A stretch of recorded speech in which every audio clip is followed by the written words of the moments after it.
Hello, welcome to the Out There channel, my 200th episode. Let's do some music.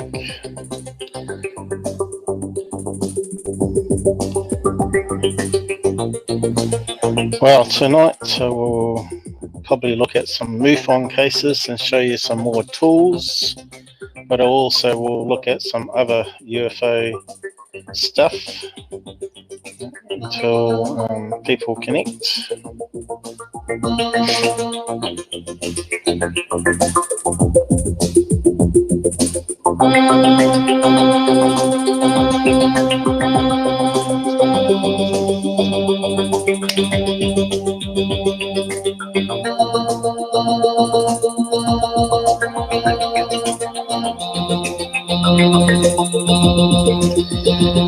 So, no one watching yet? Oh yeah, we might have one person.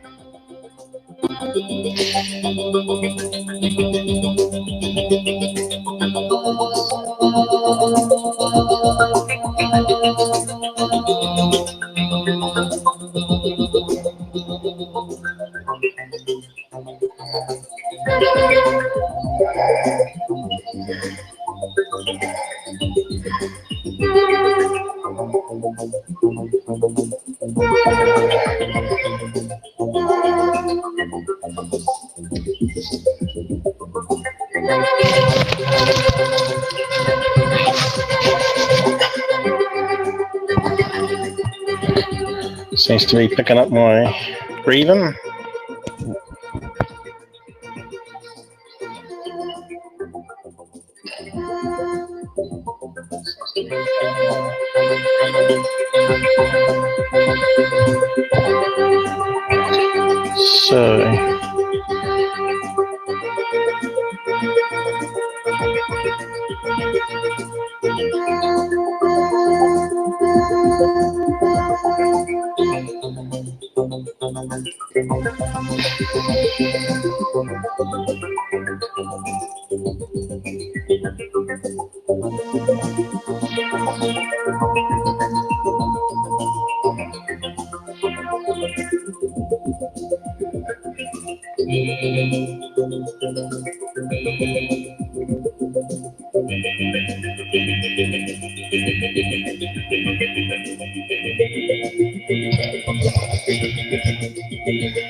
So, might begin in a minute.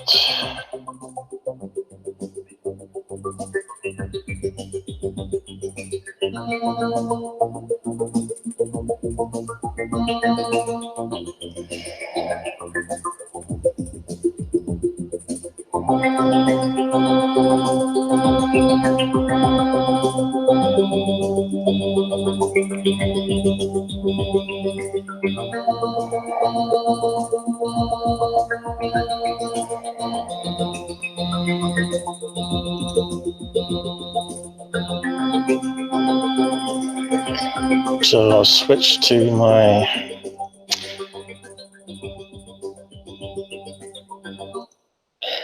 desktop.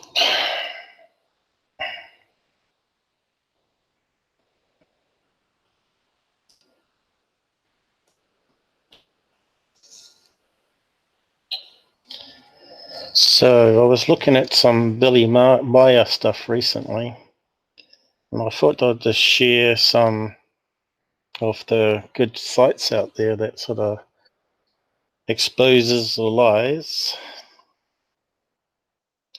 And here's one called,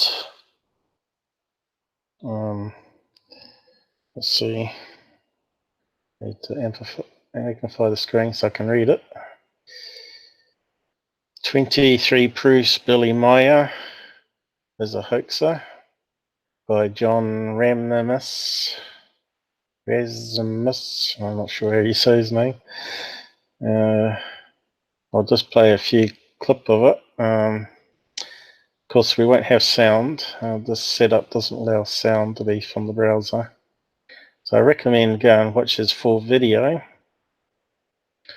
So I'll just play some clips here now. Also, we got some problem there with some timeout happening. So here is saying that Billy Meier takes photographs of his TV screen, magazines, and books, children's books. And here's one of a sci-fi that had a UFO model in it. I'll just click play, see if it plays. Why is it not playing? Oh, I clicked the wrong button now.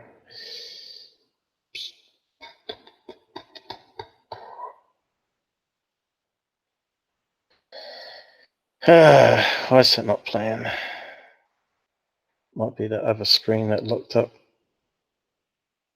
What's wrong with this one?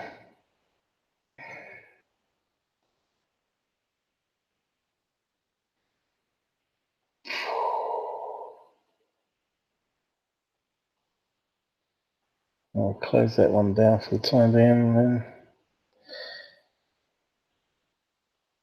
So, let's see if it plays. There's always some technical problems.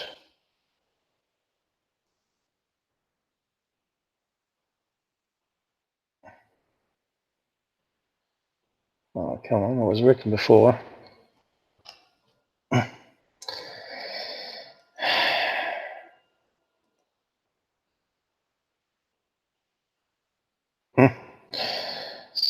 We always have technical problems. What's happening now?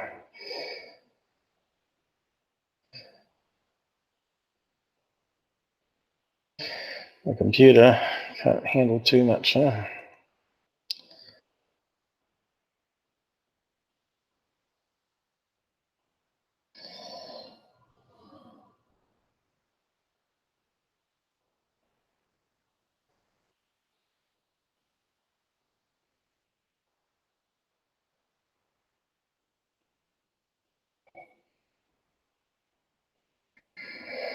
Hmm.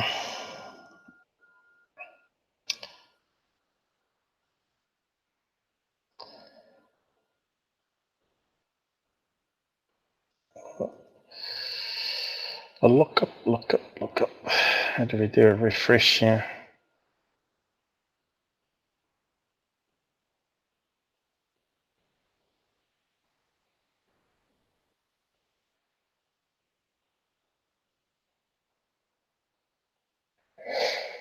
Hmm.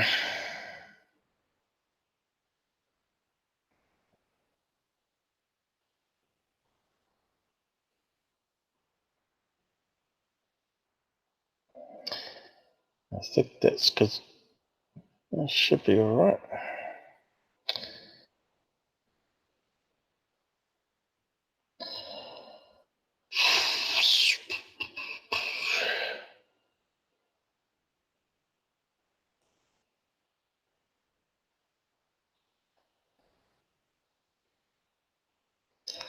I'm not too sure why it's not playing.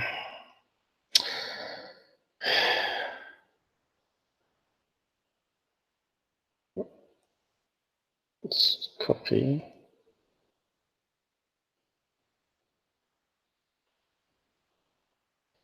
Kill. Copy.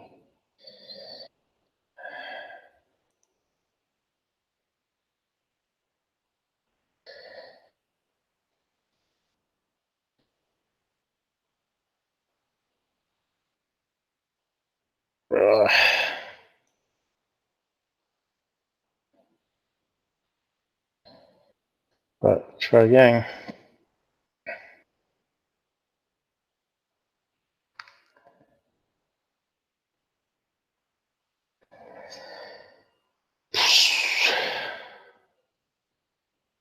There we go. Was it not playing?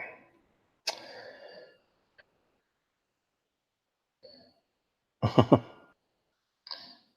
we getting somewhere?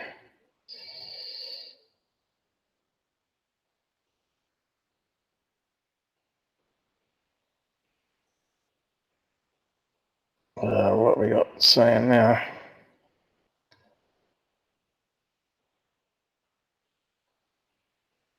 Oh, must have clicked the ad thing. They got a little question mark button there. So we want it to be where it was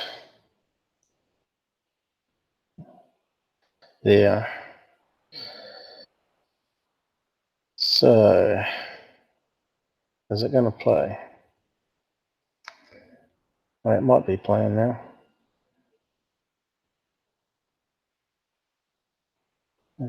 Is it moving? Oh, yeah. So these are pictures that he took, and they found the original sources that he stole it from.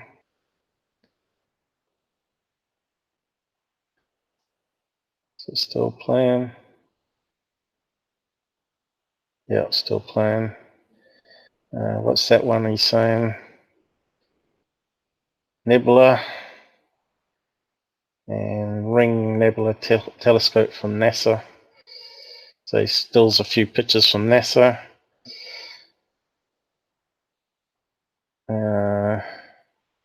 Satellite image from NASA, 1975, and it's from a Skylab emanation, 1970s.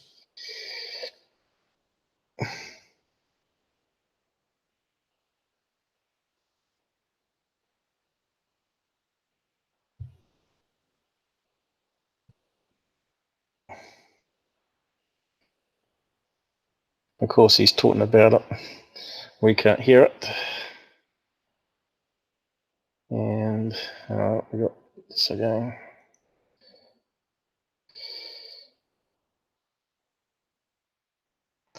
So another one he's stolen.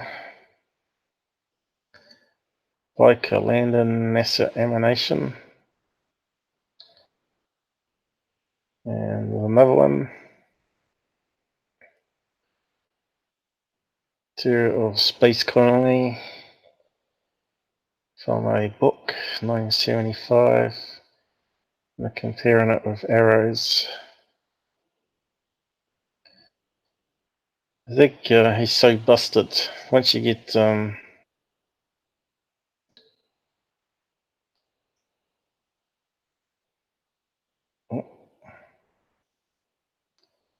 seven. We lost it again. Maybe I should have said wait. Yeah. Well, this ain't going too smooth. Streaming YouTube, or playing YouTube, it doesn't like so much.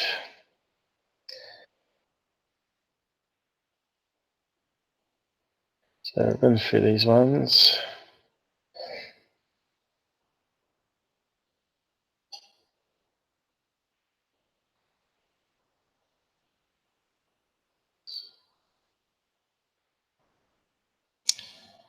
So I need to skip forward again.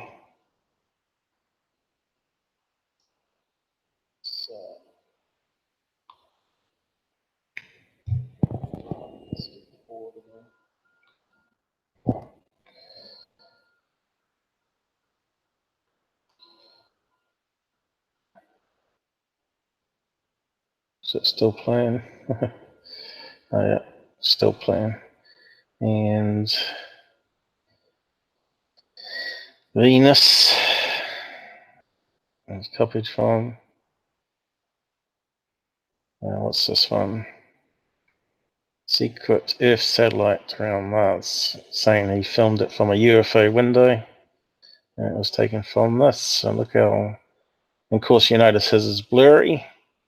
Kind of reminds you of those Mr. Ed photos on the third phase of the moon.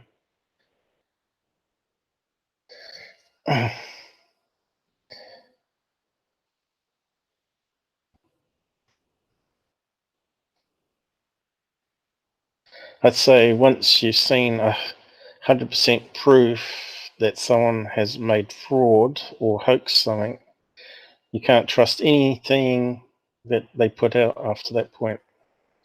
Doesn't matter if they pass lie detector tests and other things. If any of their stuff is proven to be fake, it just casts doubt on the whole lot. So yeah. Does anyone out there like to join in and chat along? I can post what do you call it? Hangouts link in the chat for you. Just yell out in the side chat if you're here watching. So yeah, these are all Billy Meier photographs that they have matched to books or NASA videos, claiming he was in a UFO and he photographed all these out the window. And he's now talking about a site you can go and see. They got the biggest collection of Billy Meier stuff, and they've debunked it all pretty much. Billy Meier UFOresearch.com.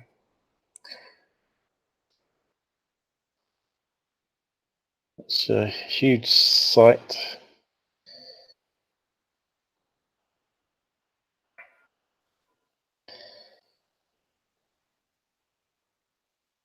Skim along a bit. Now there's another site I had queued, but the browser crashed before. So we expect these technical problems to happen.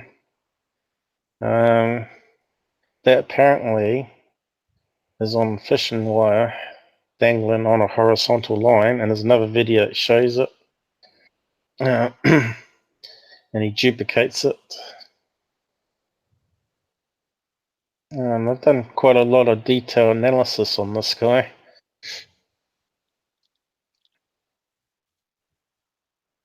It's all about the money.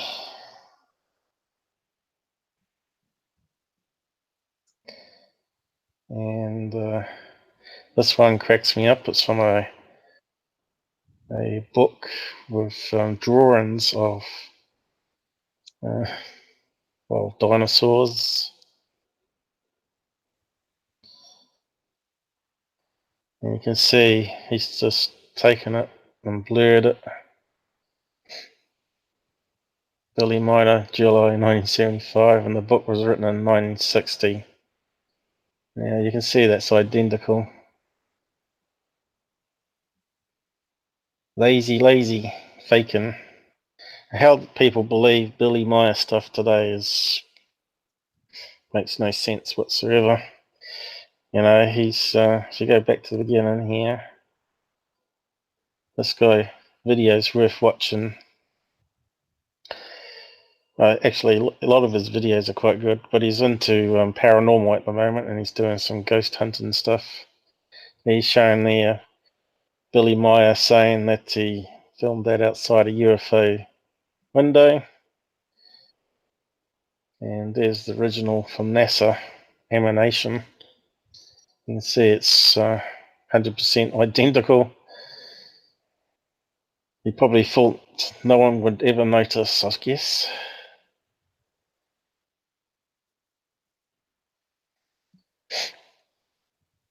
And of course, there's a lot of these type of images throughout this video. So yeah, that's quite a good one. Now I'll see if I can find the other one again I had.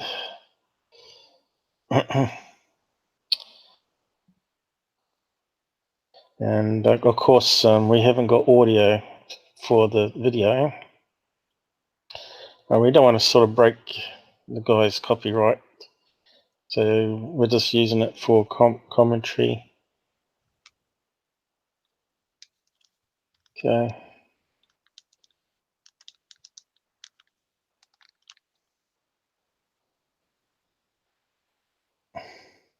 But you can hear me clicking on buttons and stuff. Okay, let's go to this other channel. He's done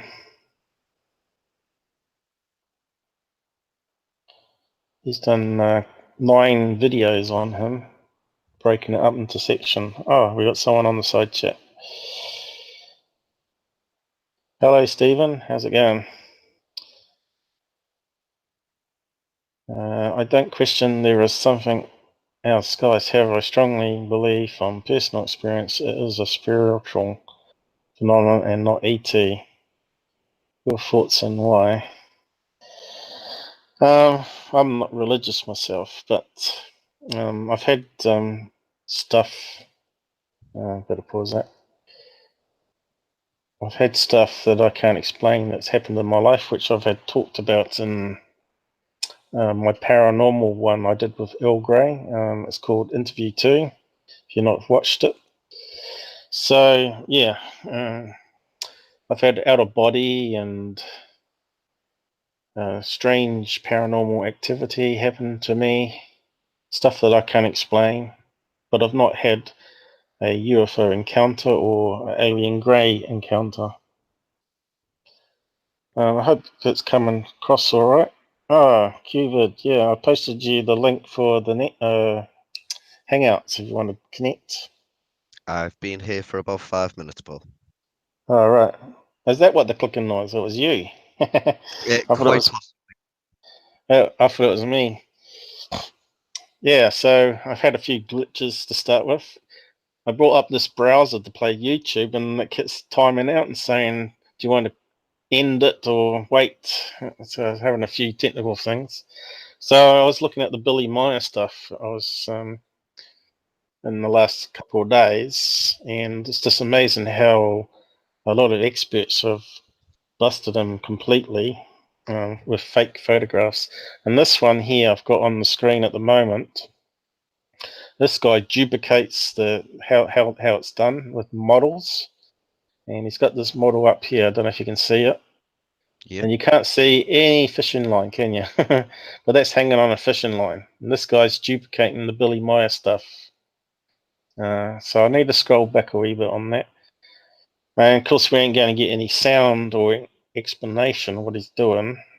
But I'm just showcasing these sites for people to go and check out. There's 9 parts, 9 videos to this guy.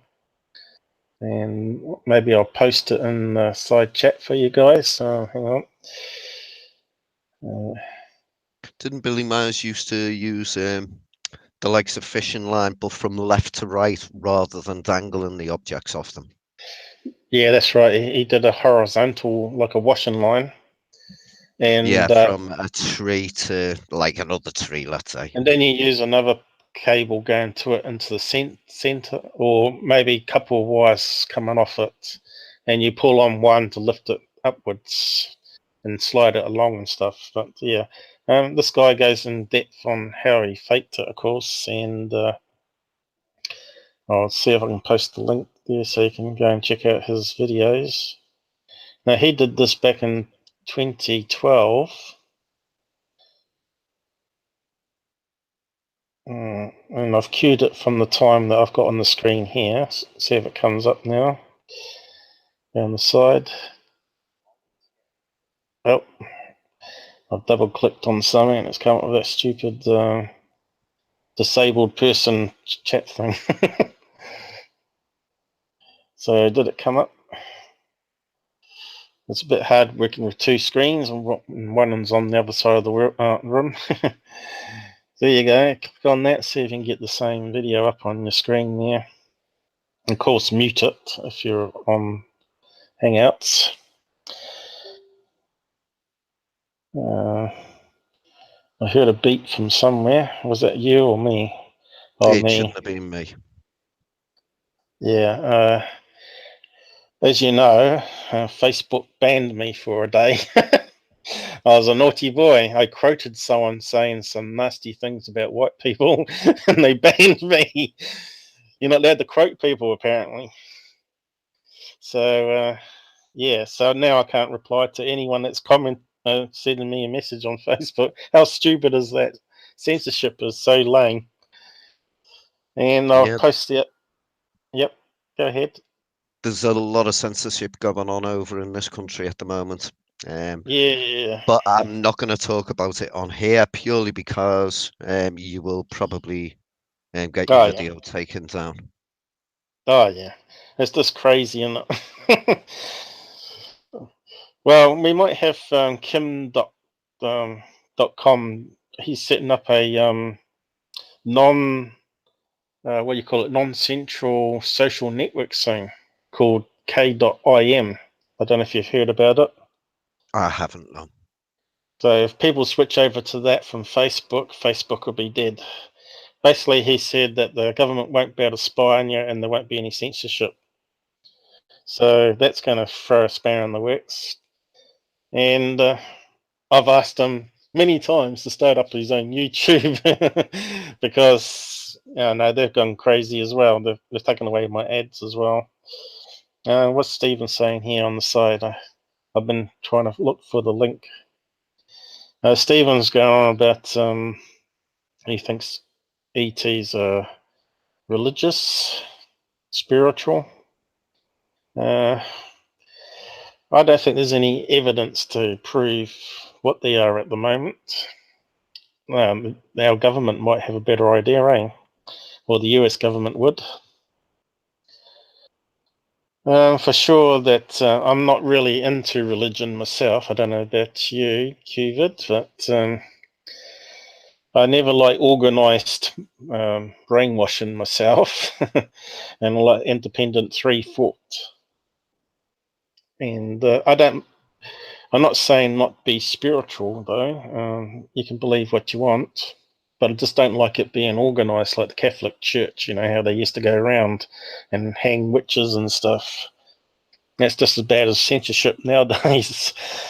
But yeah, I find that other link. I closed it down. I should have really pasted it in the side for everyone that was interested in the stuff that we were watching before. Would you like me to Yep. repost it? No, it was one before this video. I just closed it down. Oh, I right. don't think I got it on the screen. Have I? No. It'll be in the history though, won't it? Let's have a look. Yeah, it should be. Oh no, it's crazy. Well, this one we're looking at now, but where would the previous one be? Where's the history button? I think you got to add it on, don't you? Normally you can add a history button there. History.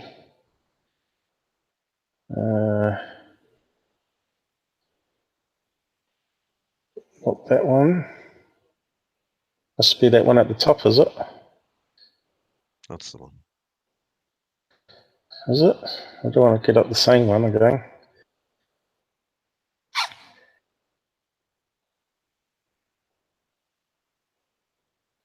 Ah, yeah, this guy here. So I need to copy that link. Of course, it's going to have the time in it from that point onwards. And I'll paste it into the chat here so people can have a watch of it in their own time. He should be happy. He's getting some free advertising from a smaller channel, of course. There you go. So you should be able to watch that one where he shows that Billy Meier took photographs of TV, magazines, children's books. Why is it not releasing? So I think we're bogging down my computer now a bit with two videos going. Where's the other one going? Yeah, so I'll play this one here. And you can see what he's doing. and he's simulating the motion going up as the UFO's passing overhead. And he notes that the UFO is always dark underneath, and sometimes he sees the reflection off the ground in the bottom, which means it has to be a small model close to the ground to be able to get the reflection. And here he is showing what Billy did, but obviously with lower HD quality cameras. And he's done quite an extensive analysis here of the hillside in Google Earth and shown what trees that he could dangle the line between to do this simulation. So that's on a fishing wire, but you wouldn't be able to see it probably. You can't see anything in the photograph. But back then, 1975, they would have had Kevlar as well. And as you know, Kevlar is very hard to see, and one thread can hold quite a lot of weight. So these are the experts on this TV show. They're doing it wrong. They're doing it on a fishing wire thing, and that's not how it was done. So they're saying, oh no, it doesn't match, but that's because they're doing it wrong. But this guy here's sussed it out. And he's also making point here that they have to be low down to get the same angle of the craft. So all my shots were always taken low to the ground. And he puts up some writing on the screen rather than talk about what's going on, which is a bit of a shame, because if you miss what's on the screen, I don't know if you can see it or not. Probably have to zoom in. No, we can see. Oh, I can just barely see it until I get my second monitor and connect it up. So this is my 200th episode today, by the way. Marvelous. I was hoping, yeah, time flies. And A lot of work. congratulations. Oh, thanks. It's a lot of work getting that far. So yeah, so he goes on various photographs on that particular episode, and he talks about technical aspect of the camera to focal length. So again, that's the famous one, I believe poster, isn't it? And he's talking about these trees that it's got two wires going to it. Oop, it's gone too big. But there was a point where he's shown, I'll go back to the beginning again a bit.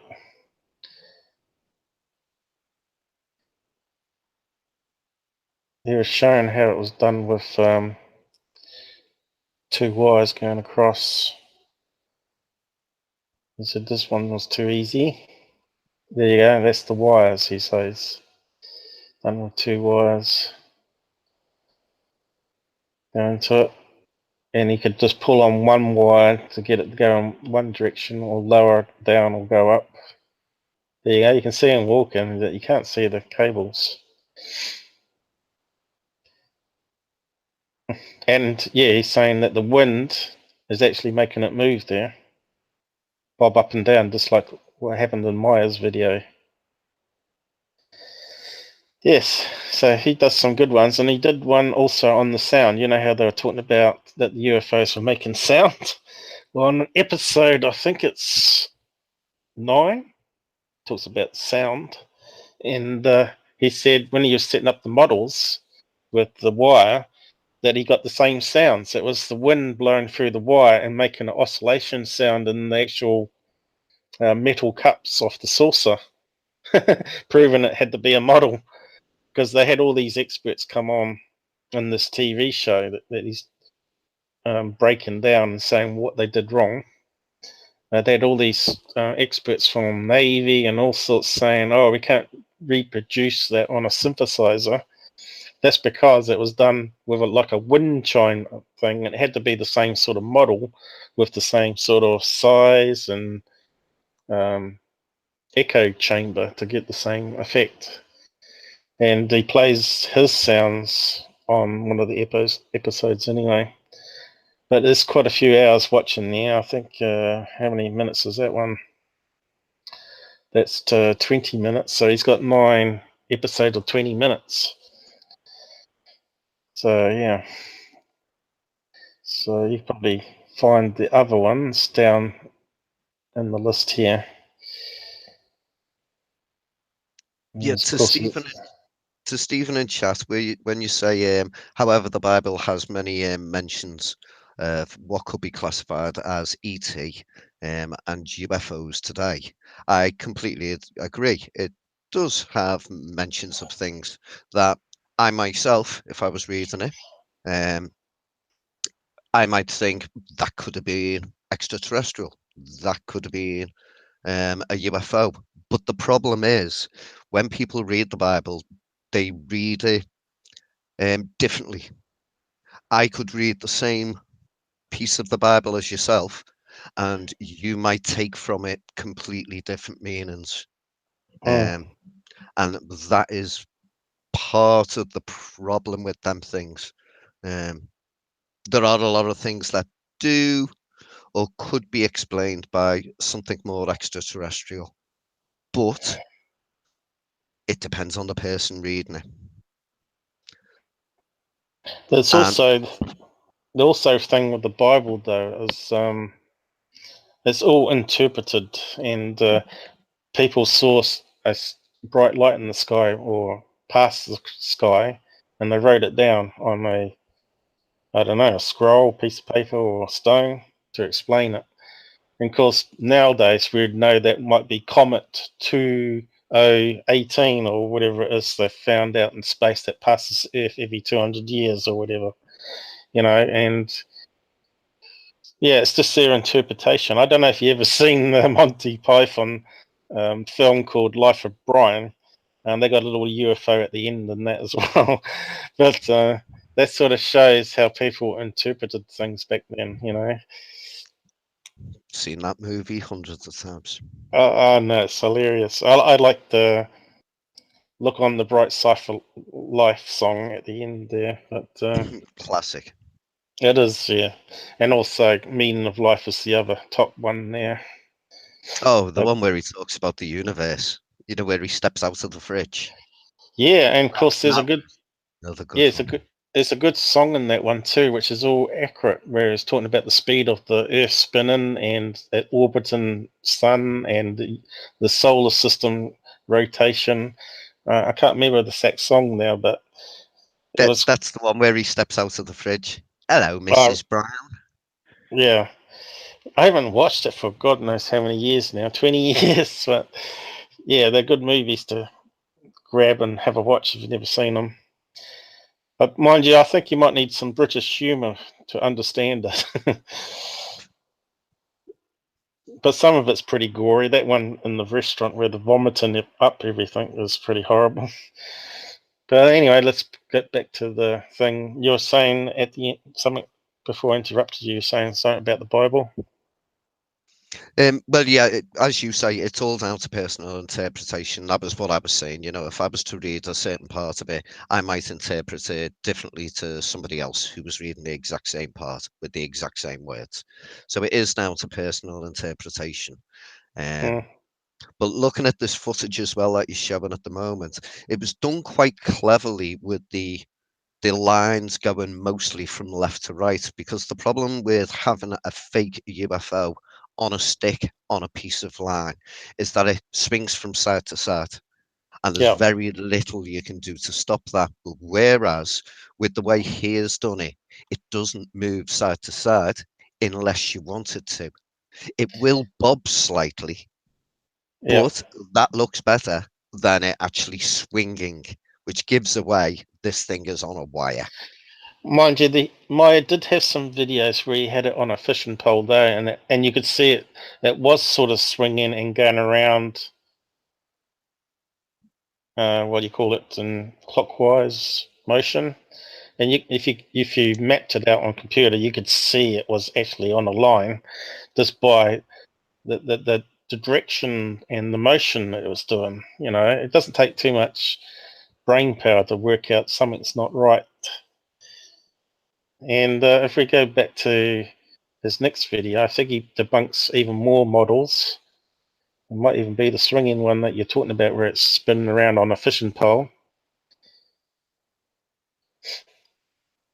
I'm surprised no one saw him doing this over there. And that's episode number 5. Let's see if we can skip it. The thing is, we do have, there is a lot of countryside around the world, and it's only a small model, so somebody a mile away, 2 miles away, mightn't even notice a small model. True.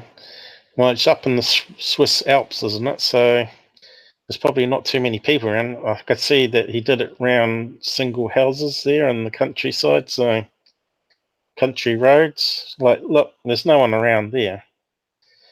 I think it's this one or the next one. He says the one with the famous tree. He said it's in several different UFO photos. It's the same tree, and also they went to the same area where he filmed it in Switzerland and found there was never a tree in that place. Even if you cut it down, there would be some sign that there was an old tree. So they reckon the trees were actually miniatures. I've actually heard that before. Yeah. And of course, his wife, they broke up, and she said, yep, he's a hoaxer. And of course, no one believes her because, being a nasty ex-girlfriend that's trying to get back at him. Is that the usual excuse? So here he is making models, and it looks like it's just, he's trying to compare it to his ones. What's it saying there? I can't quite see it myself. But yeah, why would the film need to be cut? Not too sure. But you can see it's so grainy, you wouldn't even see a fishing line. Oh, it jumped there. It changed position.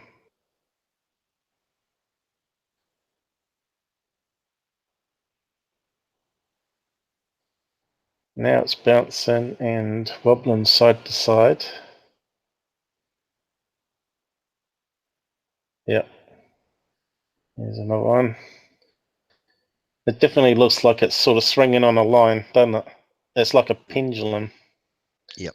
And here's his duplication here. The amount depends on the wind. Yeah, there you go. That's amazing. That's a brilliant demo.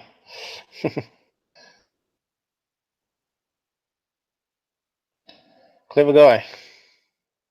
But I wasn't going to make this all about Billy. It's just that I was looking at this earlier today and yesterday, or last night, and I thought I'd probably bring it to everybody's attention to have a watch because it's very fascinating.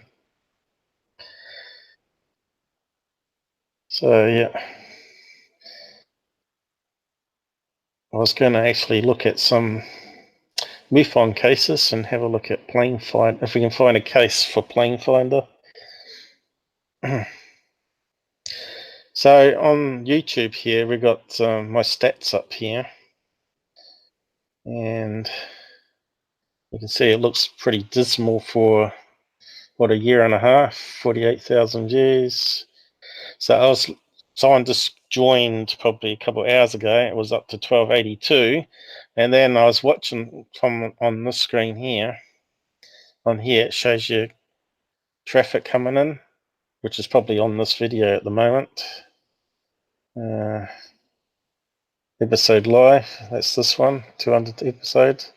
So these ones are coming in now, and these are the ones people have been watching. And there, and you can see there's quite a few gaps in the hours in the day where no one's come to have a watch of anything. And the most I'm getting there is about 10 views an hour. Now, it's not very good, but Yeah, I can see when people unsub that they've watched Security 10 debunk. They seem to go into a frenzy, I think, and go into denial that the evidence I present to them is that I'm a hater or something. It's just like I presented Billy Meier stuff here. I'm agreeing with what I seen, what that guy did.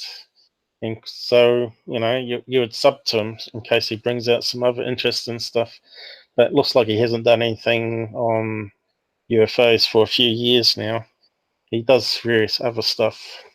Illuminati, I think it was listed on his channel. Yeah, so that's what's happening on the channel at the moment.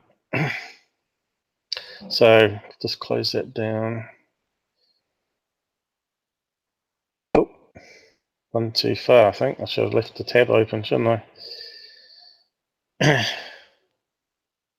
So what are they saying on the side chat? Anything we're missing there? The writing's a Sorry, bit small. what did you say, Paul? Sorry. I'm just saying if there's anything new in the side chat that we need to answer. Well, Stephen said, sure, guys, take your points. Personal experience shaped my own view. Yeah. Like all individuals, I guess, which I totally agree with. I was mad into UFOs for decades, read several books, Above Top Secret and Beyond, A Pale Horse, etc. And you're completely right, Stephen. Your personal experiences will shape what you think. There's not a lot more I can say to that apart from your personal experiences will shape what you think. That's right. We are a sum of our environment, I think. And if you grow up hating a certain culture or country, it's hard to undo that because that's what you've been told. It's a bit like we don't have many black people in New Zealand. I think I've only seen maybe 2 or 3 in my life in Christchurch. So I don't know. I don't have any experience with black people, but the ones I've met are honest and hard workers and clever people. So yeah, but and New Zealand's pretty much a multicultural place. We have a lot of Asians come here now and settle from China mostly, but we've had Chinese homestays in our place and Japanese. We've even had a Swiss man from where Billy Meier was from, and he's died now though. He was like 77 when he came over to New Zealand to study English, and he become like all these homestays become friends, of course. And we've had a South Korean guy that was a pilot, and he used to fly into North Korea and pick up North Korean diplomats, and he said they wouldn't talk to him on the flight. They were paranoid or scared.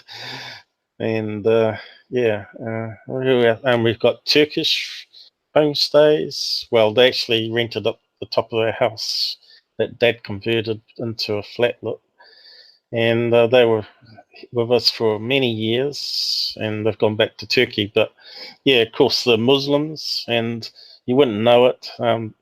They probably drank more than I did, and partied a bit, and they're always happy and laughing, and they're still good friends of the family. So yeah, I don't know if you've had that sort of experience where you are there in UK. And Um, who else we got on here? What other countries we're coming from here? Probably mostly UK, I think, because this is the time that UK is awake and USA is going to sleep, eh? well, Stephen's from the same neck of the woods as myself, from one of Right. his earlier comments. All right. Yeah. So, I said to people in USA today that I'd probably do a night stream, but you guys would probably be in bed. So, yeah. So, what I need to do is find a MUFON case, or maybe a couple to have a look at now. UFO stalker. Now we want to probably find one that's like a TR3B sighting, maybe, that has no photograph. That maybe we could prove that there's no plane in the area or satellite. So have we got any TR3Bs on today's reports? Looks like we've got a couple. Yeah, Stephen's from Mughal in Liverpool. That's probably 25 minutes drive away from me. All right. Small world, isn't it? Especially people in the UFO thing. There's And a of lot of course, people that actually believe in the topic. It's just they tend not to talk about it because, if you say go into your job and you suddenly say to people, I believe in UFOs, so many people will look at you and think you are batshit crazy. well, if you've And seen one, that's why you believe. people tend not to talk about it. But there's a huge amount of the population, probably over 50%, that have either or know somebody that has had an experience. Mm-hmm. That's right.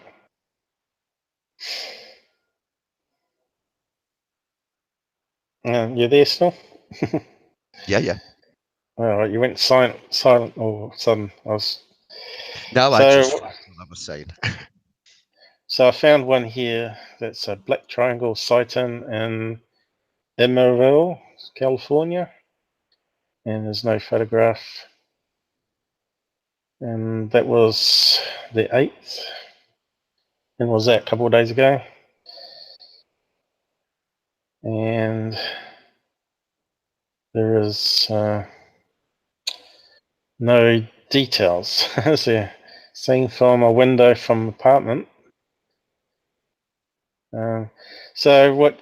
I don't know how MUFON investigate. They probably have to call this guy up and get more details from him.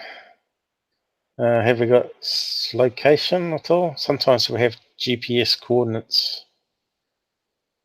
Hovering then path. Over 500 feet. So there's not much information on that report, is there? So all we've got is this location here. So let's bring up plane fighter and show you how you use that, and we can see if there are any planes or helicopters at that location. Flight tracker is another one. Unfortunately, flight tracker. That is the one. There's another one called what is it? Flight 24 or something, which only goes back 5 days for free, and then you have to pay if you want to go further back. But this one here, planefinder.net, is all completely free, and it archives everything it's got on its ID, and they call it the ADB system, identification system. So I haven't done a pre-run of this. I'm just going to wing it. And you can see this is all the planes flying at the moment.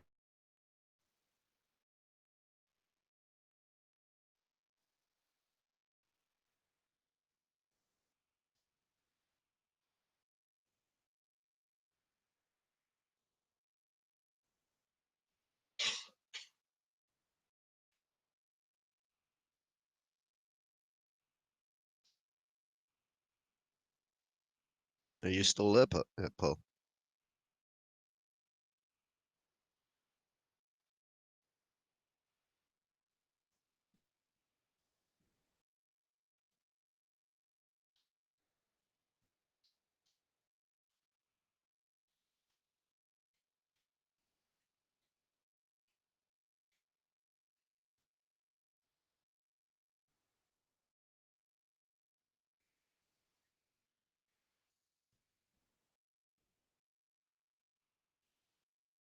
Hey, Paul. You seem to lose connection there, mate.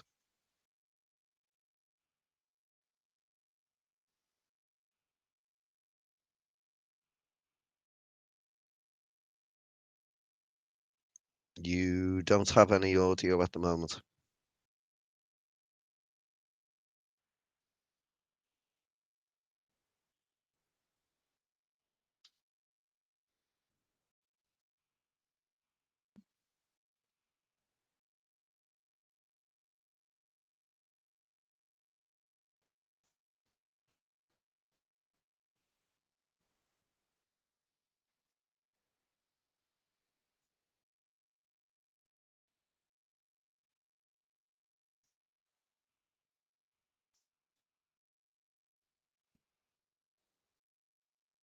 If you're able to hear me, Paul, you don't seem to have any audio.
Should be working.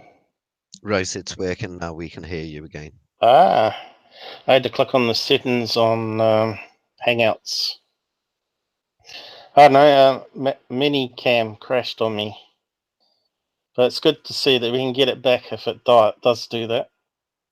I told you my laptop's a bit flaky. This is why I'm trying to save up for a new one. Maybe I can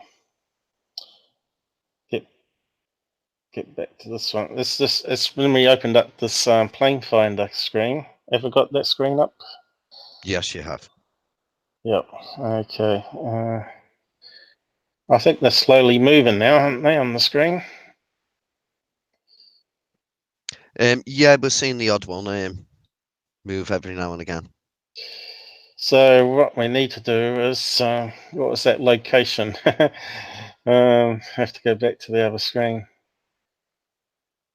What is it? Emmerville. Let's see if we can find if there's an airport close to that location.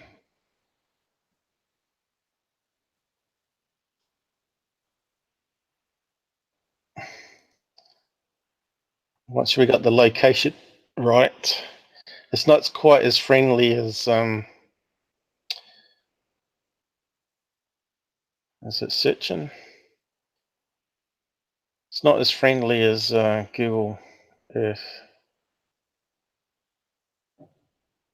It's plugging. I think there's too much going on the screen here. Yeah, see, you've got to remember you've got a couple of programs out, running at the moment, and with your streaming as well. That can be quite resource hungry on your connection. Yeah. So, yeah. Oh, here we go. We've got a pop-up, and there is. So we click on that. Hey, there we go. We got some planes currently flying over there, and of course it's dimmed to simulate nighttime over there rather than being bright. And where's Emma? What's it called? Emmerville. I'm never any good pronouncing names. So what we can do is to, I think you go into settings. Where's the settings? And you can tell it to ignore being nighttime, so we can actually see what's on the map. Maybe it's there. Yeah. Settings. Oh. And I think we can turn off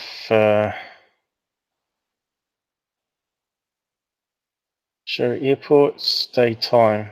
So turn that one off. Hey, now we can see better. Yeah, it's just got a few quirks, this program. Where's the close button? There. Okay, so can we see the location? I don't think it puts a pointer on the screen like it does with Google Earth. Can you see Emerald? What's it called? Emerald, wasn't it? Emerville, or Emerville. How do you say that? Any ideas? Emeryville? It's tricky, isn't it? You probably say that as a Y. Emerville, California. I think we probably have to bring up Google Earth Maps and see if we can pin a exact location here. Mind you, that would probably kill the browser, won't it?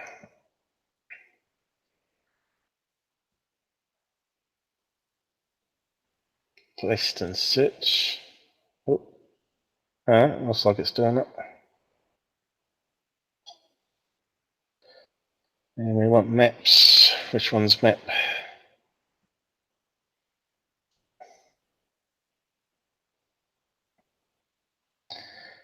Give us a better idea, because this one gives us a little indication. So, where is it? I still don't see it.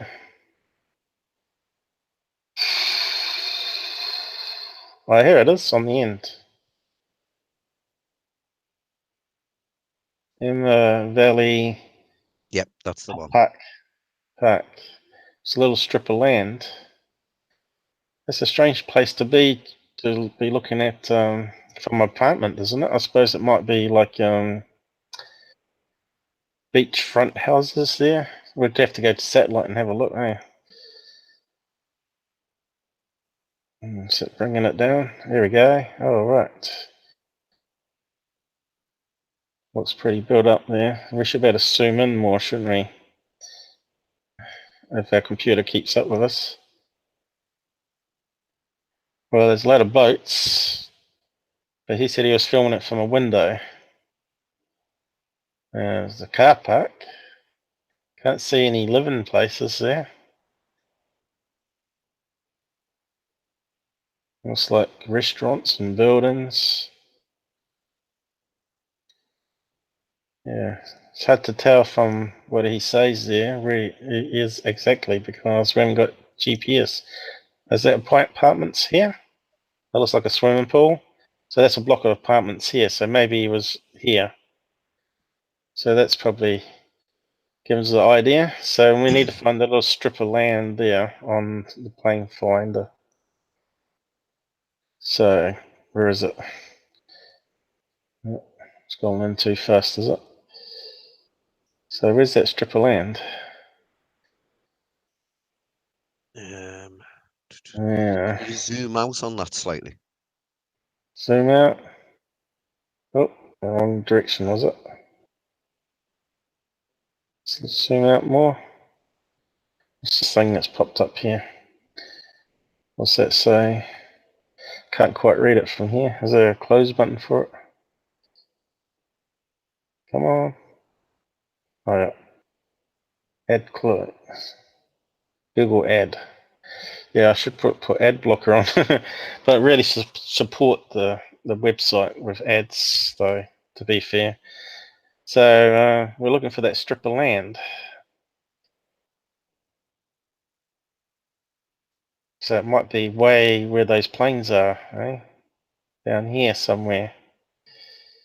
Can you see the hand there?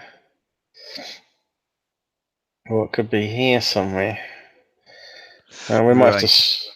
Right. You We see might where have you to. are. You see where you are with him. Hang on, I was just going to zoom out, see if we can see it on this one. Right. It's up from where you were. Right. So it's like an inland sea area or Right. You lake. see where. Yeah, we'll go back to it. It's here somewhere. There, wasn't it? Down here. Down here somewhere. I thought it was over this way here. Am I wrong? So this was half the problem, is finding this exact location. And once you got this exact location, we can then go into the second part. No, I've sort of lost my way on it again. Right. Zoom in enough to see the name of a town or something.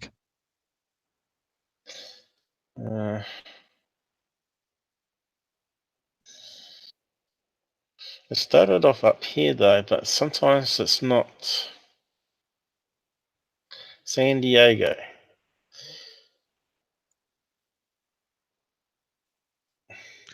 We need to Right. find it on here. Let's go Right. back to. We'll go to Paul. the map now. Yep. Paul. There is a bridge going from San Francisco. See where the bridge goes across? Right? Where the bridge hits the land, it's just above it, that little piece of land. It's by where those red things are, to the left of those red things. See where it says free? At the end of free.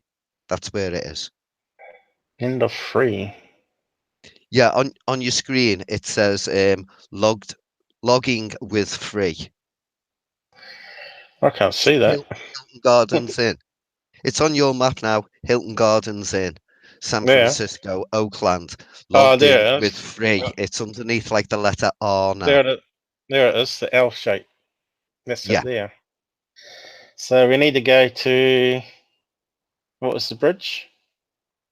It looks like it connects several islands here. Look, San Francisco. It goes across a bridge to an island. It's the Oakland Bay Bridge. So we need to find that on the plane finder. The computer's lagging a bit. I'm not sure what it's doing here. Right. So we need to find San Francisco. Should be here. Los Angeles. Of course, if we had Earl here, he would know exactly where it was. Yeah, I think you're too low on that map that you're looking at now. I think you need to move upwards. I might be wrong.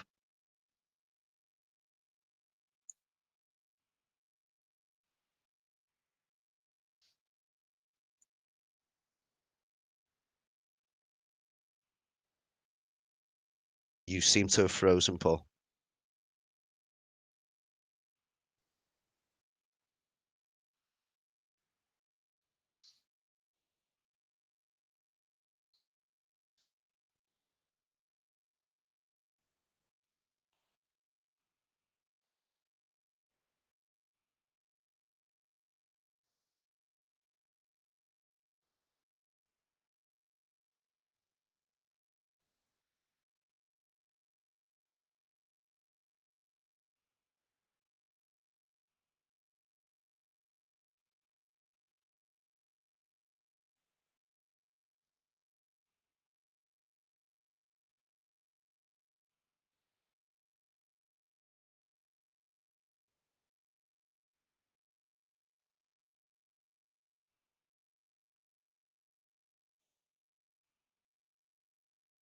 You also have lost your audio again. So just put your cursor on screen and see if the chat setting has changed for your microphone or.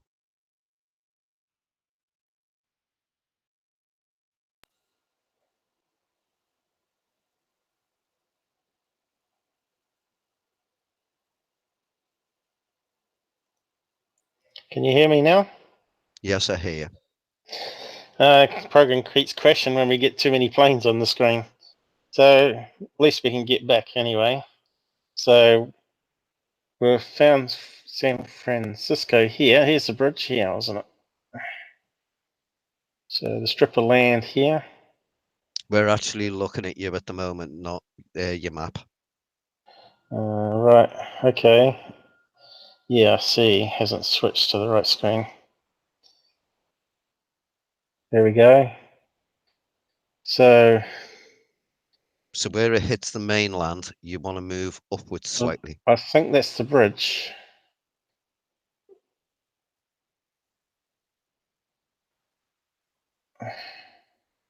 Strip of land.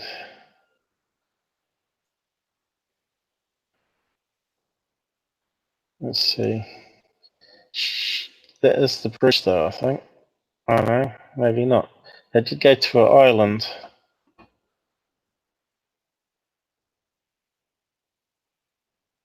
We want. I'm watching a live stream from us. I'm on a live stream now.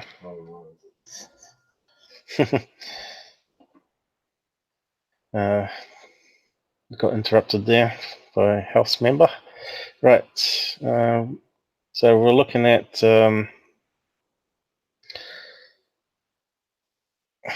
trying to find that bridge. Let's pan back out of it. That looks like the right area, but who would have thought that little island would be so hard to find? San Francisco, there it is there, isn't it? Going there. And there's a plane at the moment going past. Yeah. So it's got to be here. But I can't see it on this map. Yeah, stay on the screen you're on at the moment. There we go. There it Have is. you found it? Found the place. Oh, where's it gone? I've lost it. What's happened? It was there before. Emerald. There we go. So it was on that. So it might not be on that strip of land. It could be anywhere here. Are you still hearing me? Yes, yes. I thought it might have dropped off again. So it could be on that strip of land, which is just above here. There it is. We found it. So at the moment, there's no planes flying in the area. So what we do now, once we've got the right map location, we can start to see if there's any planes in the area at that time. So what was the time and date? It was the 8th of May, June, I mean, and it was at, well, it doesn't look like the right time, surely. It's saying midnight, is it? Midnight? It's saying midnight there, yeah. So what we do is now we go back to the menu here, map, and go to playback. Now that allows us to roll back to a particular day of any craft flying in the sky. So 8th was yesterday on this, 8th of June, and it was at midnight. Now, I'll be back in 1 second, Paul.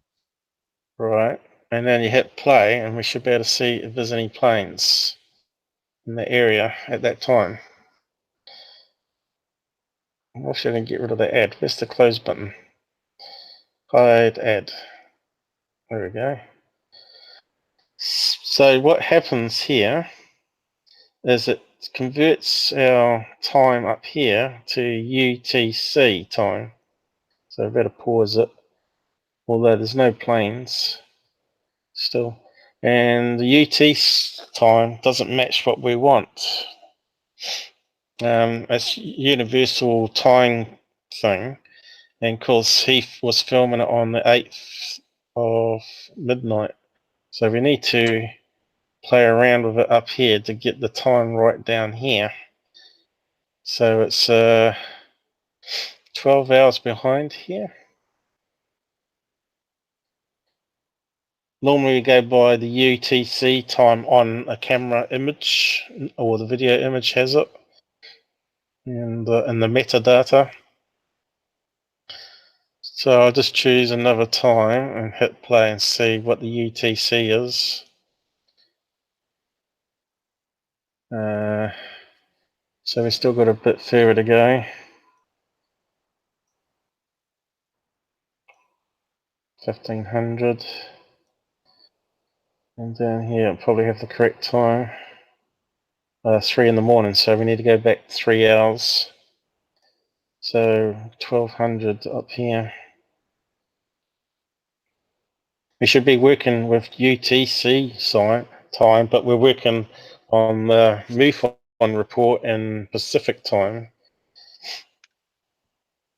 And of course, this program screws up. So we've got the 12 hours behind. Yeah, that sort of worked. Here we go, midnight. So, aha, we got one plane pop up on the screen here. So, depending on where that guy is located on this map, because we don't know, because the MUFON case investigator probably would have to phone up the guy and get more details of his street address. Maybe it's in the hidden data that we don't see publicly. And whether it could be what he was seeing was some plane like this, except for we got no image available. Altitude 9,000 feet. And you can scroll down and get plane type, plane aircraft type. What's that say? Can't quite read it. Embracer EM8-505. So you probably have to Google that to see what type of plane it is, because they haven't got an image on, on this app.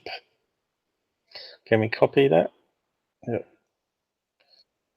Whether that looks like a triangle, I don't know. Probably not. So he probably could have seen, you know, what craft make triangle patterns, you know. He said it was hovering, so it could easily have been a drone. It could have been someone flying one of those triangle kites in the sky. Of course, like we saw with the Billy Meier stuff earlier, you won't see the fishing line. So did that copy? It seems to be copying too much. Try it that direction. Copy. Are you still there? I think hasn't crashed, has it? No, not at the moment. You're back. You said you're going away. So let's see if we can find a blank image. Did that paste it correct? Where's the enter key? There we go. It's a little small jet, and it does look kind of triangle shape, doesn't it? Looks very streamlined, but there's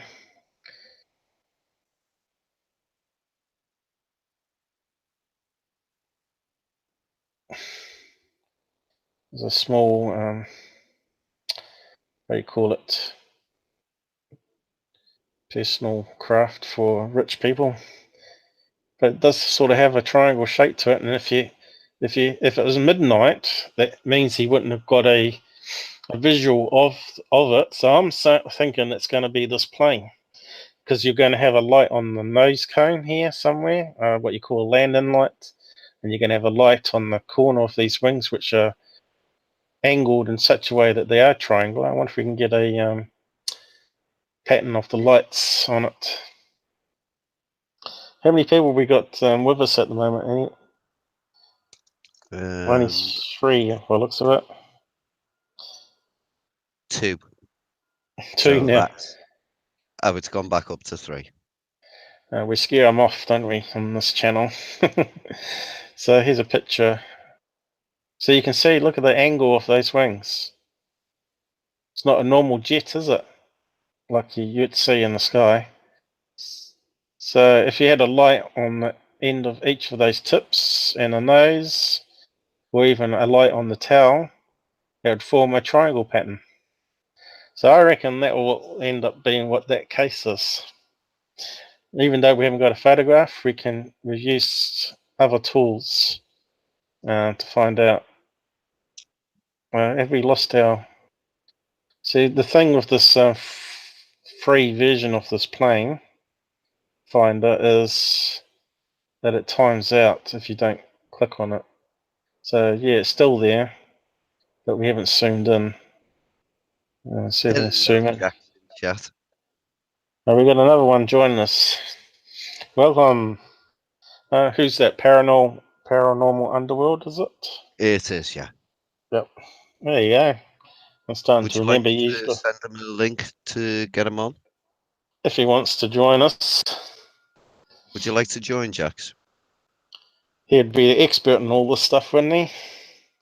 Oh, Jax is a pretty clever guy.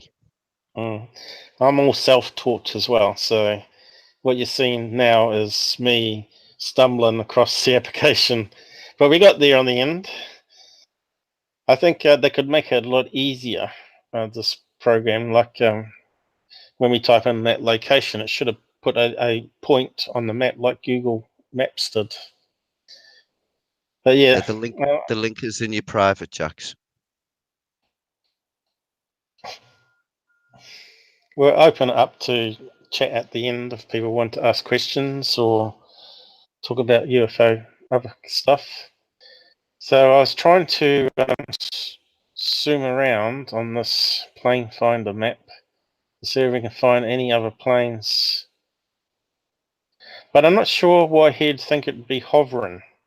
Now, I know watching the planes, I wish I had a cam. We've probably got a plane flying overhead now. We could actually see how it looks on nighttime camera, infrared. But sometimes it looks like a plane is hovering if it's flying directly at you, because of the way, how it looks two-dimensional in the sky to us. It's a bit hard to explain it. So it looks like it's hovering when it could be coming onto a land-in flight path. But yeah, it looks like that's the only plane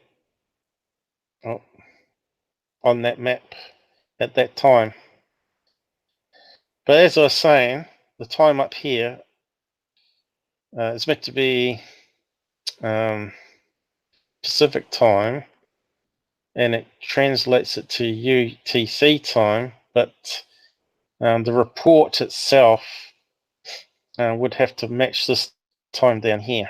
There's a bit confusion, this time zone thing, but it sort of matches up with this plane. So yeah, it looks like a triangle shape, and if you had a light on each corner, I think it would be busted. Whatever images we got of it. We want one in the sky, really, don't we? Flying. Or even a nighttime shot would be good. But the person didn't actually put up a photograph themselves, did they? No, they only saw it. If you go back to the report, so we're trying to debunk. We're trying to debunk hard a to really. compare it with something when we can't see what the other person has seen. We can only go by a description. Yeah, it's only a really basic description report here, and as you can see, we may have pinned it to that plane using that app, and I don't know if you can read that. It's only a couple of words here. Triangle seen from window of my apartment. But we haven't got a exact GPS location. But the only plane within visual sight of all those buildings in that area is that one plane, which is triangular in wing shape. And we're trying to look at some images of it. Yeah, see, with the report being so vague, that it's really, really hard to pin that down. That's why I chose it, to see if we could actually figure it out ourselves. And a MUFON investigator would do exactly what we're doing here, but they also would phone up and try and get some more details and try and get a street view of where they were looking. They'd probably go to their house, right? And they would look out the window, and then they'd try and match it up on the software like we're doing here.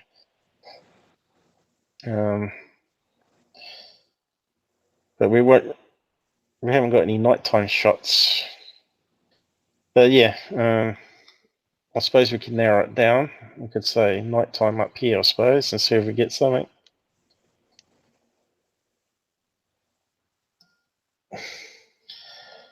Night time. I typed it in wrong, did I? That's not nighttime, Google. You've got to do better than that. That one's sort of evening. Wonder if we've got any videos that have it firing off. Videos, maybe. Any videos of this plane?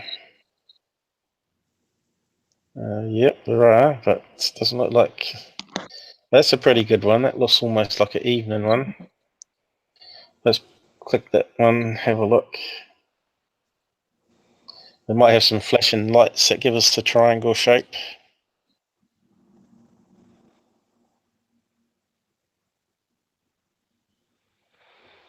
Of course, my computer's going to lag or crash.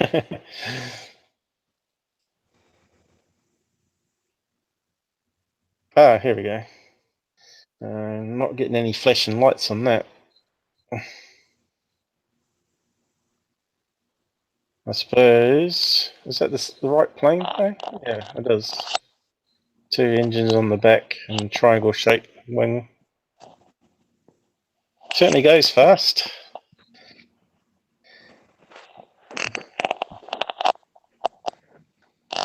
Who's rattling? Is that you, Cuvid?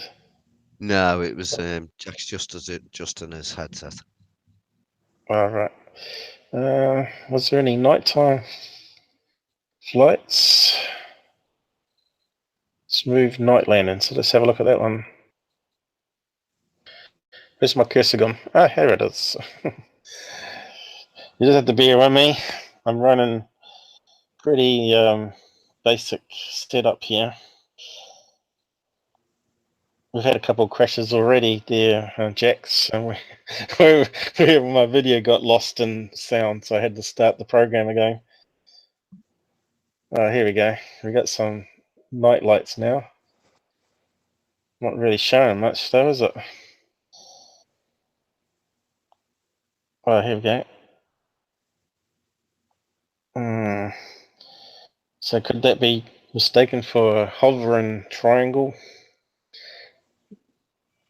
But he didn't say he saw a red flashing light. Obviously, there's a red flashing light. There's a wingtip one, wingtip, 2 wingtips, and looks like a strobe red light there. But I think when they when they're coming in to land, that they have a landing light, like a big spotlight on the front. If you look on commercial planes, they have it near when it comes out the landing gear, when it opens up, the light's on the actual landing gear just above the wheel. This is probably the same. So we could probably have a look at another case, but I don't know if we can do much more on this one. But I think we got a good idea that there was a mistaken identity of a regular plane. That's the problem with triangle ones. There's never any good videos of triangles, unless you know any that you've come across. People say they see them all the time. Like I had a New Zealand friend that said his friends were on a country road, and suddenly this triangle craft decloaked above the road, a black triangle craft, which had some lights in each of the corners, and then it's vanished, and well, it took off and then it vanished from their sight. And of course, they didn't have. It was before smartphones, of course, and so yeah, just close that down there. So up here, you can also on the plane finder control the speed that you want it to step through the time. You can go 1 times 12, I think 12 is the default. So you can make it go real fast. So if you keep on playing, that plane It's probably heading towards the airport. I might better track it. So I hit play. Oh, it disappeared. It jumped too far. What was the time? Sometimes they lose their ID as well. Normally it happens around mountain ranges, because this is what they call the transponder, where it transmits the ID of the plane. So I'm not sure why that plane disappeared, or where it's gone to, but we should have been able to track it.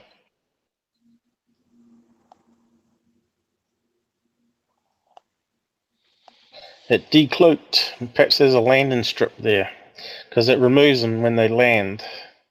So I don't know. Is there any airfields around here where it disappeared? Oh, here's another plane just coming in here. What's the time now? 8 minutes later. That's a big passenger jet by the looks of it. There we go. So the other one was a small plane. This is a big one. Also, roughly in the same area. The other plane was here. What's that there? Island. Yeah.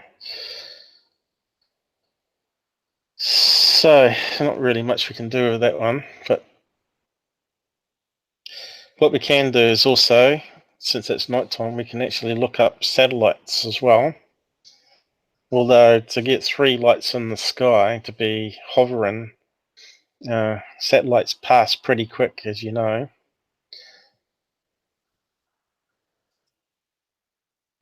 And there are lots of tools online for satellite maps. I think it's called Into the Sky, the one I find mostly.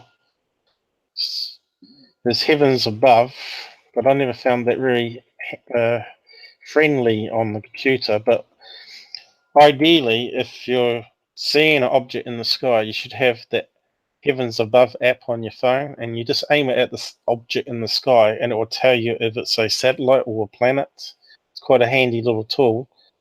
And of course, you need internet connection so it can look up the data. But there's also that plane finder has an app which you can aim it at the sky as well, and it will tell you whether it's a plane and give you the information that we looked at in the history player thing. So we want a satellite map. Yeah, for people doing that, if they haven't used it before, you also have to have your GPS turned on your phone so that the phone actually knows where you actually are. That's right as well. So it's best to install those apps ahead of time and have a play with them. I actually don't have a proper smartphone. I actually only got a smartwatch thing that the SIM card connects to. It's from Hong Kong. It only cost like $150. And because it's like a get smartwatch, so when people call me, it rings on the wrist if I'm working, and I can just tap the screen and start talking to them on the wrist. And you can also do video conference on it. It's got a little camera on the front. It's pretty nifty. It's called, what is it called now? I can't think of the brand name, but you can find it on AliExpress anyway. So how many people will join this? They're all gone to sleep. So yeah, so we need to find some satellite software. I need to hit enter.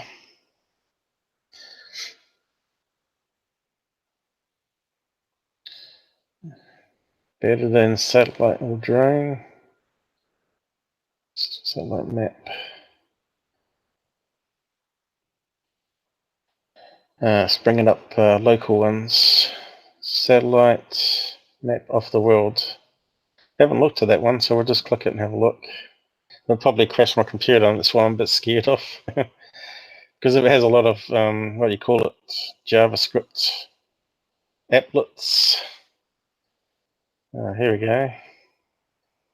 Oh, so all those are satellites.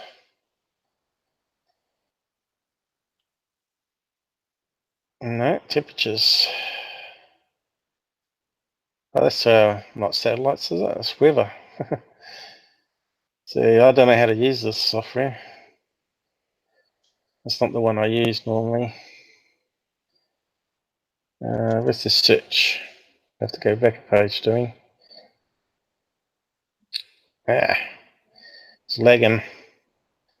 I lost my cursor. I think it's Into the Sky, I think it's the one I often use. Zoom Earth. I might what's that one? In the Sky, I think that might be it. I'll click on it and see. Why is it not working? It is.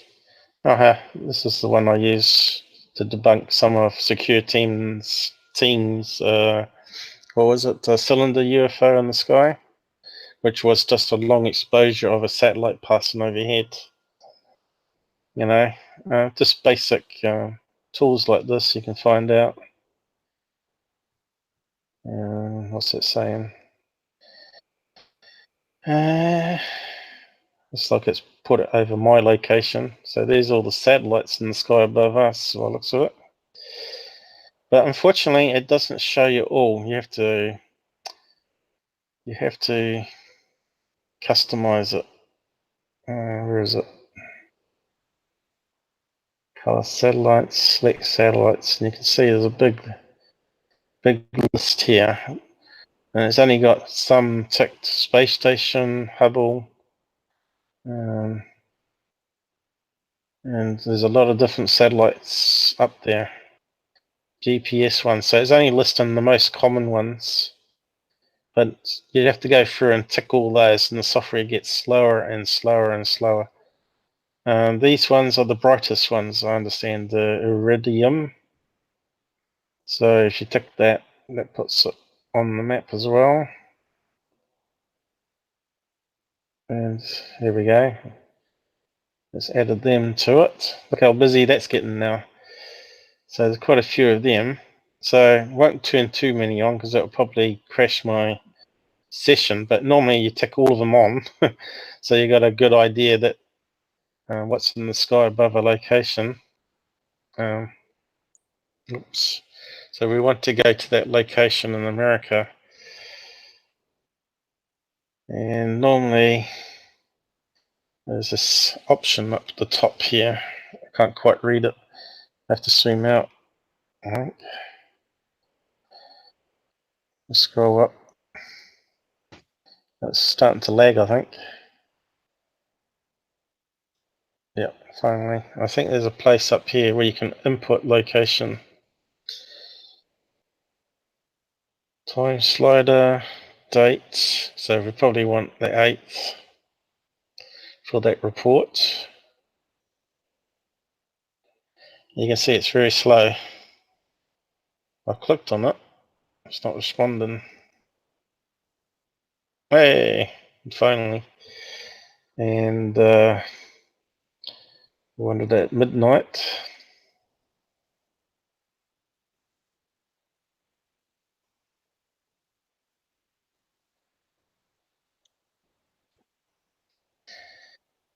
And want the location. So it's changed the right time. Yeah. Location, where is it? World map, satellites above you.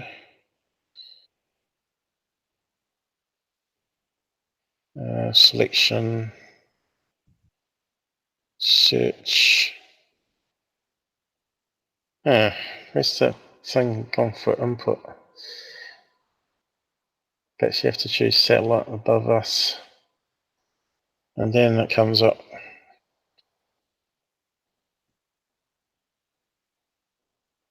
Normally got an option called change location.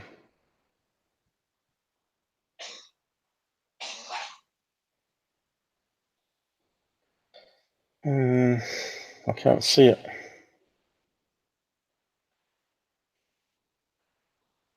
Let's come up with this other map. globe fusion. Oh, what's happened? It's lagging. Yeah, that's what I was afraid of, trying to show this software.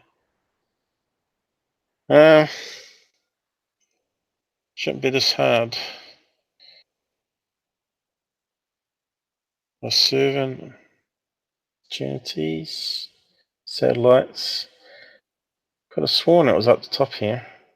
Location, here we go. Maybe that's it. Yeah, it's got GPS. Look, there it is. Finally found it, I think. Now we should be able to specify.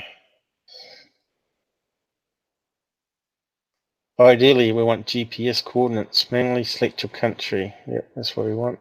Search your latitude. So we only got a place name, so where's the input? Can't see the input. It's lagging again. Input down here, is it? Okay, here we go. So we want US.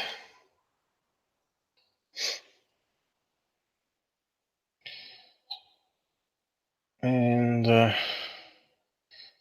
place was California, wasn't it? So Yes, Emeryville. I don't think we can specify. Oh, we might be able to. Locality. It was A, wasn't it? Oh no, E. Emery VI. I think it was near Los Angeles, wasn't it? It On the map? was. San Francisco, wasn't it? San Yeah, Francisco. it was at the end of the bridge from San Francisco. It's going to be one of these San Fran ones. I don't see. I probably have to go back to the map. Oh, come on, go back. It's lagging again. It's not going to go back. Magnifier. So we want a close city. Where's it gone? So, what's the biggest city name we've got here? Yeah, San Francisco, South Beach, West Oakland. Was that in the list? We have to go back, I suppose. Yeah, it's by where all those red dots are. That's Emeryville. Yeah, but we didn't see it in the list, so it has to be Oakland's it's got here. Oakland. So see, we'll go back to that satellite map and see if it's got Oakland in the list.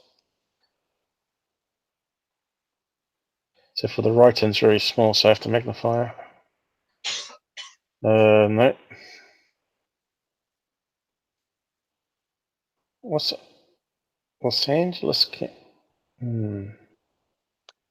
With the option for any at the bottom, can you not type in there Emeryville and see if it gives you it that way? I think you have to select on pull downs for looks of it. California. Then we had to select a county.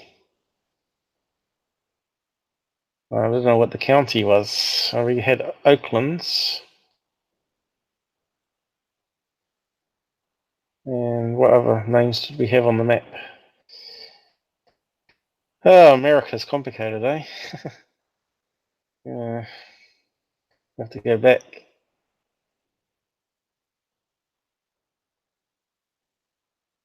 I don't know how counties work. Do you know how counties work in America? What's going on here? Yeah, I've lost my cursor. Yeah, it's back again. I think it's lagging a bit here. Jax, will So, Emeryville be the county?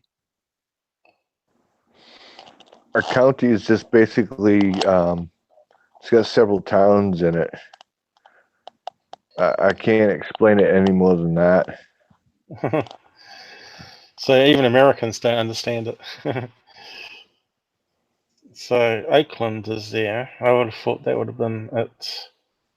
What's that say? Country yard, courtyard.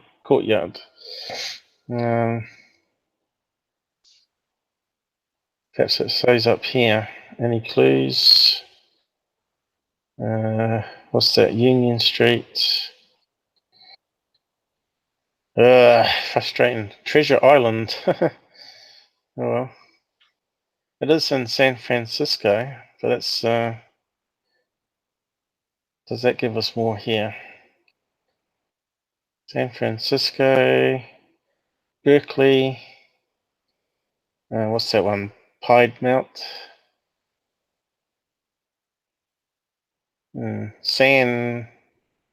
Maybe that's the closest one. San Leandro. There were a few San ones on that list.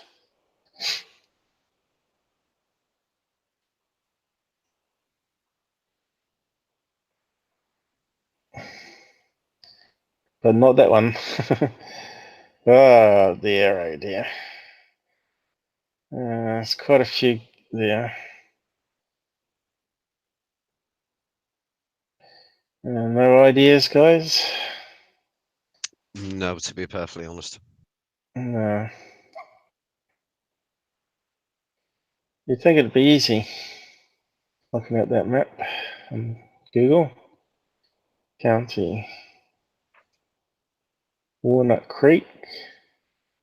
What's that one?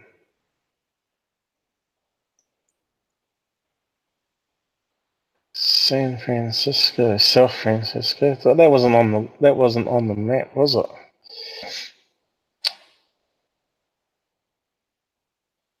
We're gonna get lost.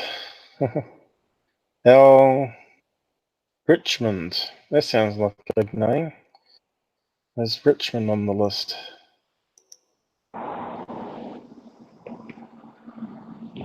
What's that sound? Sounds like a toilet. It's Jaxie's outside at the moment. Oh, is he? I have an answer.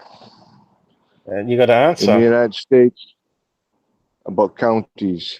In the United States, an administrative or political subdivision of a state is a county, which is Yeah, I know. region, which is a region having specific boundaries and usually some level of governmental authority.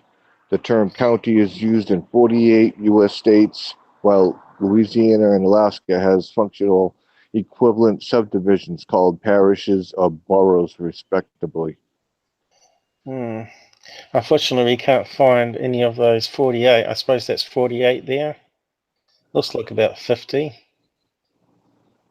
We can't match it Right, to that area on the map. right. There's 50 states altogether, but there's 48 are called the lower 48. There must be some clues on Google Map here. Located in northwest Alameda County. There we go. It tells us at the bottom. So we should have Alameda. So here we go. I think that was at the very top in the list, actually. Let's go back to it now.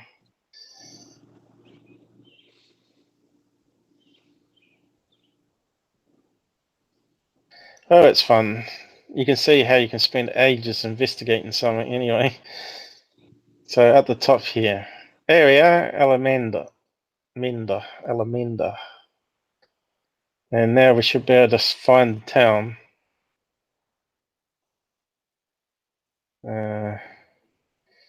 Yeah. Now we're stuffed because it's not in the list. Oakland was the nearest one, wasn't it? So there we go.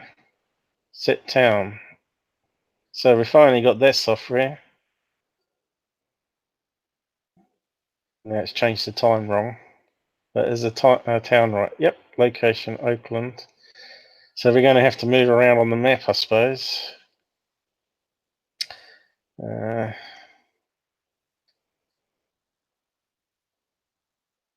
8. Midnight time slider. We sort of want to freeze it though, don't we? Freeze motion.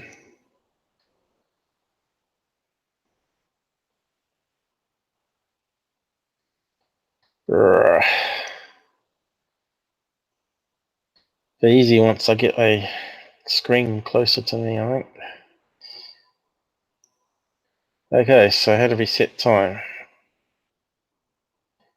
Reset time to now. No, how do we set that time?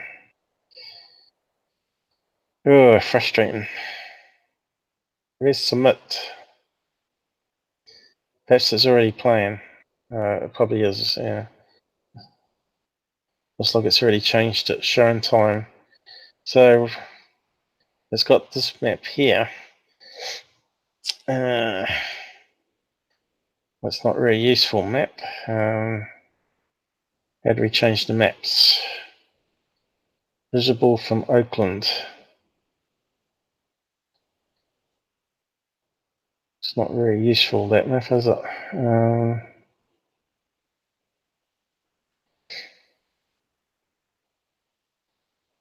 It's on the screen here somewhere.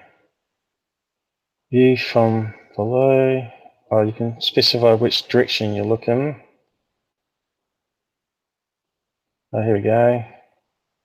Oakland, it's given us some GPS. How do we change the map to regular map? Hover over satellites for more information. Set 6 satellites, we don't want to do that yet. Observing opportunities, what's happening? I'm afraid we're going to lose it if I click something. Eh? What's it done? Probably reset everything.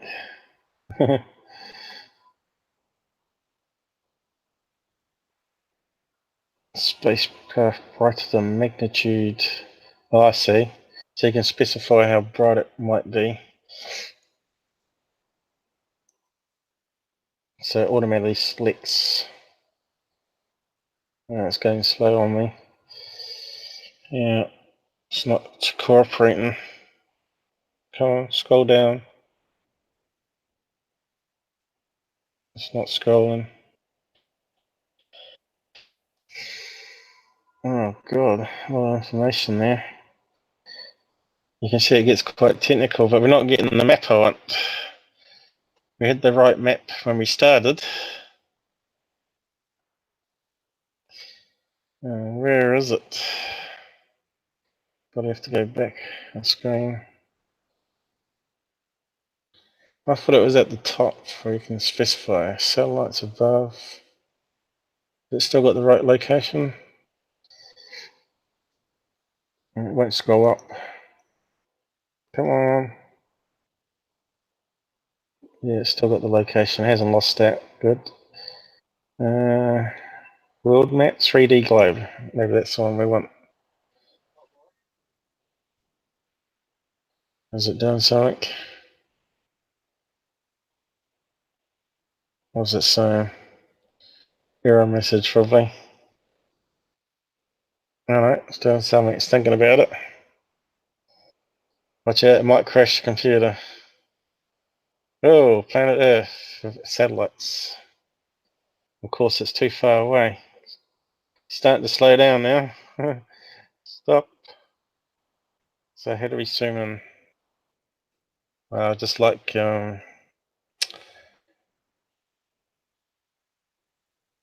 what do you call it? Google Earth.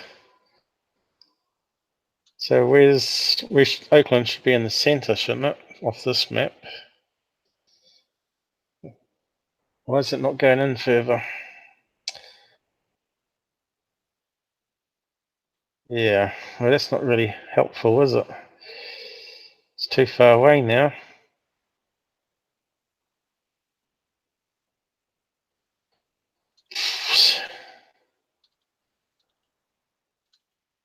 There's probably some easier software out there.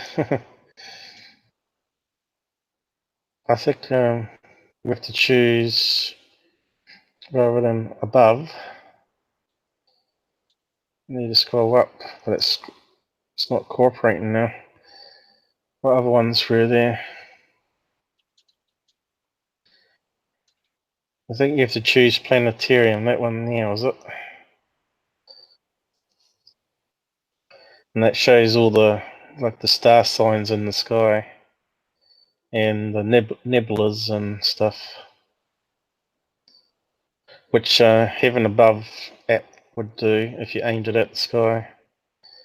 There we go. There we go. So we're getting the regular star map. Oh, it's gone too far. It's taking a lot of CPU power, this.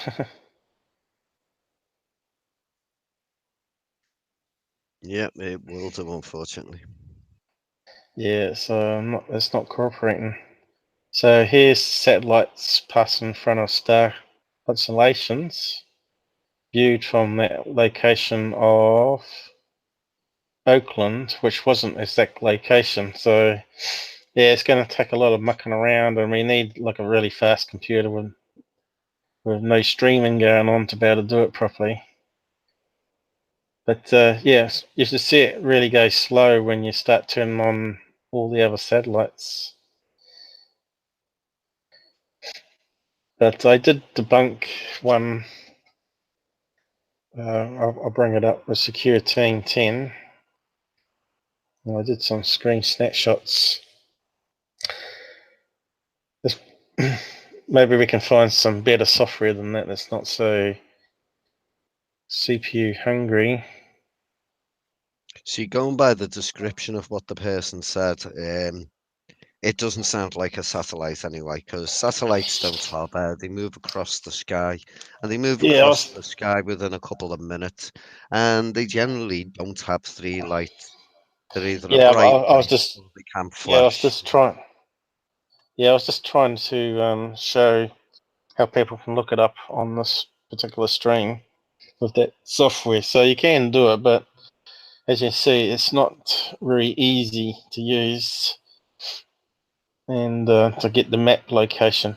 If you've got GPS coordinates, then it will nail it straight on that spot. So the investigator would go to that guy's house and probably have some smartphone that tells them the GPS location at that spot and take all that information home and just plug it in. But like you said, I think it's the plane that we saw earlier. But I did debunk using that software on a few episodes. I'll see if I can find it in the list here. It was called Cigar UFOs, I think.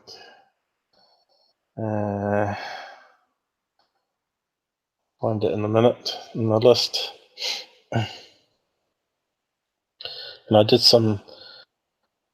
I turned on all the satellites so you can see it was like, because satellites are at different heights above us. Some are at 100 miles, 300 miles, or 10,000 miles or kilometers. I think 100 miles is in space, isn't it? It's strictly above us. So we want to find the Secure 10 one. And I'll just put it up. Well, I'll have to love you and leave you, I'm afraid. Oh, right. I have to whiz out to the shops. Carry on, keep up the great work, mate. And Okay. I shall see you really, really soon. Okay, Thank you no for problem. inviting me on as well, by the way. That's all right. Have fun at the shops. Just trying to find. Yeah, okay, mate. Okay, I found the video now. And I'll just play it to the screen, see if it works. Right, smell you later, mate. Okay, Cupid. Have a good day. I'll probably be wrapping up soon anyway. I'll catch up with you later. It's been a troublesome night with things crashing, but we got there. I'm just wondering how Earl Grey's event in the weekend's going to go. But I think it should be all right, as long as we don't do too much on the computer. So this is the debunk of What Tyler of Security Team said was a cigar UFO in the night sky, and I plugged it into all this software to prove that it was actually long exposure of a satellite passing. I probably need to skip the intro there. Is it coming up on the screen? It's lagging a bit. Here we go. So this is some snapshots of what he was saying was a cigar UFO. And it's actually just long exposure where the camera takes, the shutter stays open for a longer time and captures all the light, and you can see it sort of moves along, causing like bright bits, as it's moving along through the sky, and it captures it all in one image. And so on here, this is various frames of the satellites passing that he said were cigar UFOs passing, I should say. And that's the MUFON report about the thing, and the guy said it was long exposure. So this was UFO stalker case for it. So you can go and watch it. I'll post into side chat. You can go and watch that debunk. This one's using the satellite software to prove that it's satellite. But I only took screen snapshots, of course. And there you go, it's in the side chat, that particular video, if you want to go and watch it. So there's more snapshots of the satellite passing for, I think it was 15 seconds he did it for. Can't quite read it from here. They do that so the stars are transmitting faint light, and of course stars don't move like objects in the lower sky of our atmosphere. So planes passing will leave streaks on the long exposure film, which is another case he did with a red deep space satellite, which was a plane. And of course here's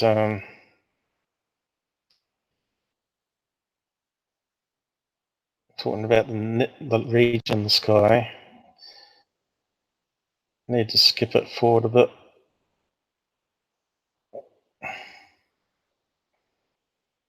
To where the satellite software is used. Right. I think someone did an emanation, or did I do emanation of it passing? This is the type of satellite it was. It was a iridium satellite, which are the bright ones in the sky. And he was trying to photograph this nebula. Of course, that went past, and of course, the solar panels reflected sunlight back down and caused the long thing to happen. And I'm talking about Heavens Above software here for your smartphone, where you can actually track this in real time. And here's that software we were trying to figure out that plane one with, or the TR3B one. And I plugged in all sorts of values into this and turned on all the, I was working out the time, GM time to satellite time. This location.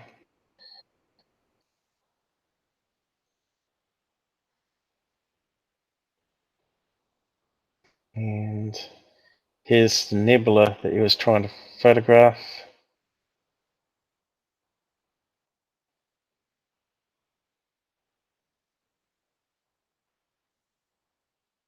And Here's the satellites in question. There you go. It's like a highway of satellites passing the frame of the photograph that he was taken. And it was one of these ones up here in that particular shot where he got a long cylinder image pass through. But there's 4 satellites there, and remember in the emanation he also filmed 3 streaks at the very bottom. Well, there's the 4 satellites. So yeah, you can debunk things with these particular software apps, eliminate stuff being man-made versus UFO. There's another one that we used for another episode of his called Deep Space Satellite. I'll see if I can find that one. That was just a passenger jet flying past. So there's an emulation of the satellites passing at the moment.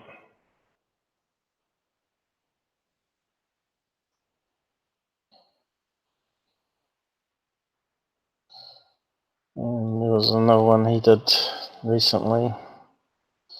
Said it was out in deep space, but it was actually just the strobe light on the plane.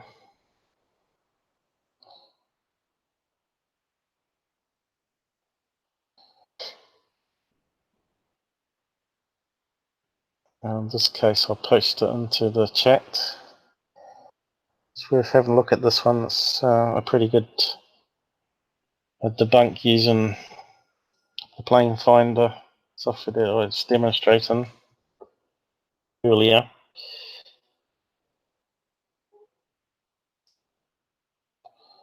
That one there. And I'll put it on the screen here.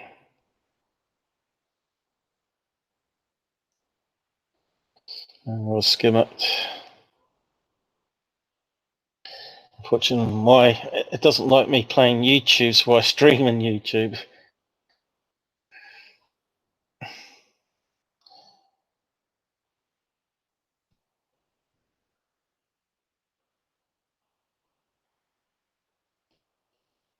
Okay, so where's my cursor gone? There it is. So I first of all show what they're saying is a UFO, and then I do the debunk in the second half. So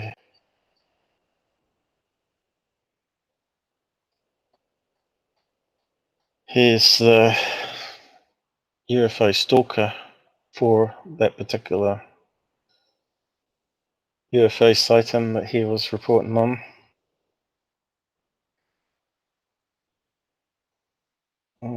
It's quite a long description. So I'm saying what it could be here. Thinks it's aliens. Security team thinks it's aliens. It could be man-made craft and whatnot. And here it is here. It's saying that there's an alien craft, which actually it's not. And I think it's only, what, a couple of minutes long? 5 minutes.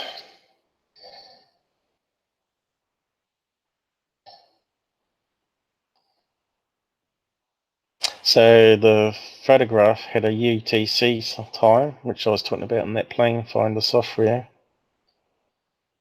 And Nick West, he figured it out was the lights from a plane passing by where he was filming. But he couldn't nail the plane.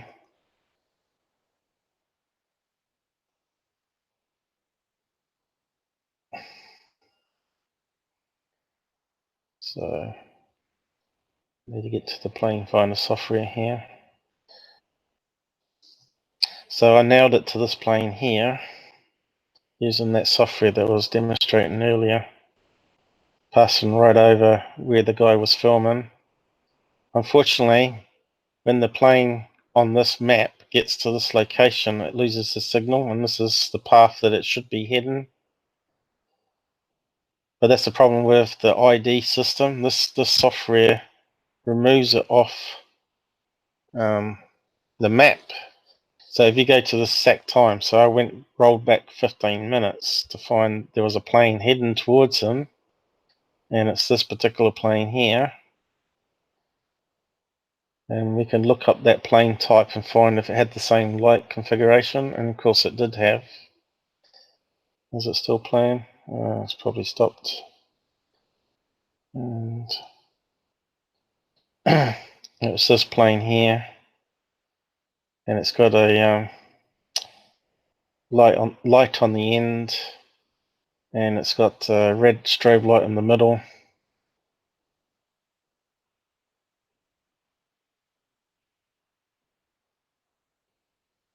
And if we get to the end here, here's a plane taken off at the airport. You can see how bright the lights are. But you'd have to watch it on your own computer. And then I found an image of that particular plane, and then I overlaid where the reflections of the motors were. The strobe light here and the tail light here. I didn't quite line it up properly, but that streaky white line here is actually the white tail light, and that's the light on the wingtip. And the other one we can't quite see for some reason, but yeah, matches up with the strobe light and reflection of the engines. So that deep space satellite was just a plane, and we verified it with the plane finder map on that particular case. So yeah, I suppose that's pretty much covering the satellites and the plane finding software with that particular case. So we could open up. Wait, are these guys still there? Because QVID normally replies back to me. Let me know that everything's still working.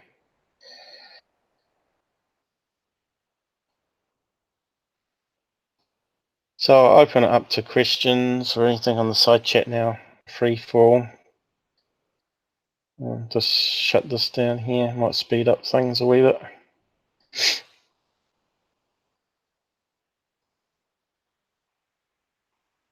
I'll just switch to my camera here. You won't see me because it's night time and very dark. So I suppose we've only had, what, 3 people on average. Looks like it's lagging a bit.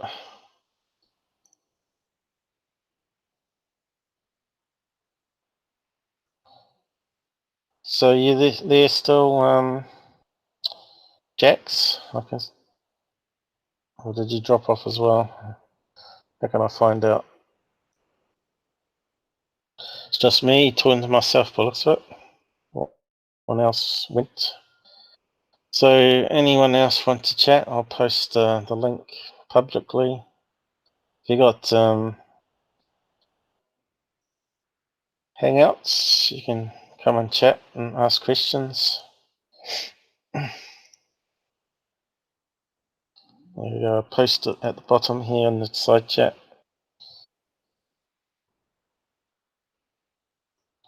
So if you click on that link, and if you got Hangouts, Google Hangouts, you can come and chat.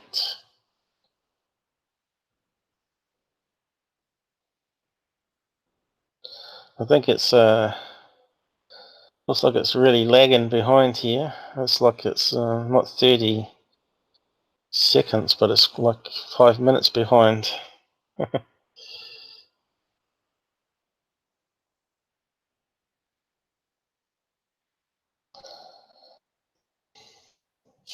So no one wants to chat. So this is our 200th episode on this channel.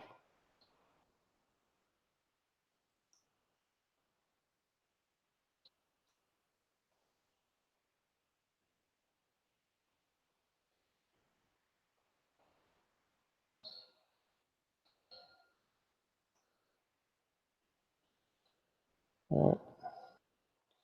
Just me on now. Oh, well, I'll say good night. What's the time now here? I normally have the time on the screen. It's near midnight here. So, yeah, I'll just leave it there. That's what, probably 2.5 hours of crashes and trying to get that software to work.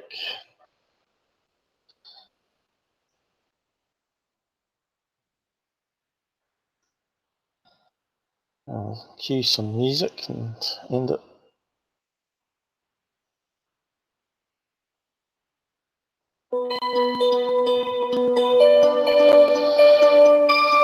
Anyone else around want to chat? This is his last chance.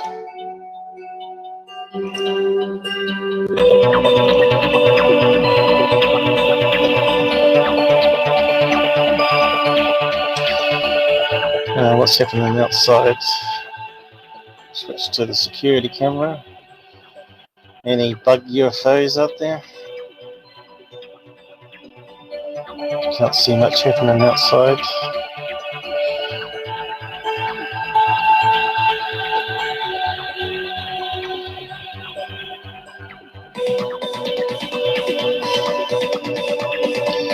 But just stream in. There's a few glitches that we got there on the end.